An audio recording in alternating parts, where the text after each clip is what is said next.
So you have a talent for whist. What happens next?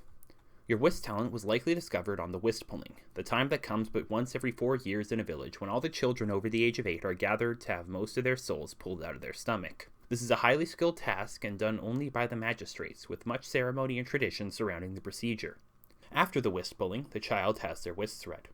Most whist threads are about as thin as twine or thinner and about 50 meters long, though all measures can change depending on the success of the whist pulling.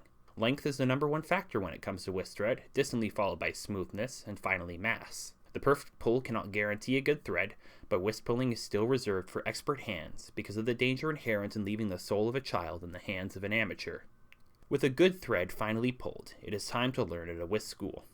These half-day classes give children the base understanding of control of their whist thread, with no strict curriculum or schedule. But if you have talent, you're expected to show up and excel, because the top-performing students in whist school are sent to an academy.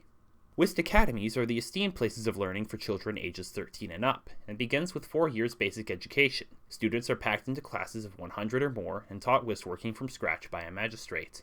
This guarantees everyone has all the same knowledge of whist that may have been missed during whist school. The students then make their choice of specialization, and begin another 4 years of education in their field, with half their time focused on an apprenticeship. The most talented are expected to go into the field of pure whist study to become magistrates. However, one cannot go straight from school to magic administration. One must first prove themselves uniquely suited and talented for such a position of power. To do this, the vast majority first become mercenaries. Mercenaries are the front line for humanity in the fight against the evils of whist. Whist beasts, whist storms, and even wicked whist workers are all threats too great for the common person to handle, and so the mercenaries are hired. Not directly, of course, but through a paid petition to the Archmagistrate. The Archmagistrate controls the funds and forces of whist working, and it is their decision how those resources are managed. They pay their most capable mercs to handle the most valuable clients, giving handsome bonuses to keep them loyal, and the lesser mercenaries must fight amongst themselves to get the low-paying jobs that remain. But suppose you are talented enough still to stand out among the crowds of talented mercenaries, and you have published good papers on your studies in the field of whist beasts, or storms, or dungeons, or so on. Then you can be selected to become a magistrate.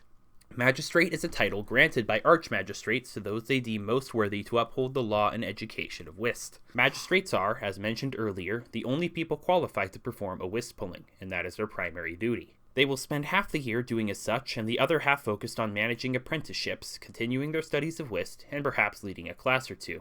Once you've done about 3 decades of this, and are probably only a good 15 to 20 years from kicking the bucket, you get your final chance to climb the ladder.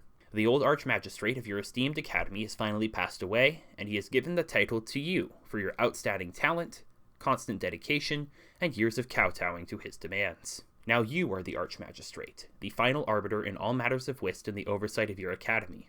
Only kings and gods rival you in power, and while their grips to power slowly weakens, you and your fellow leaders of academies are ruling with an ever-iron fist.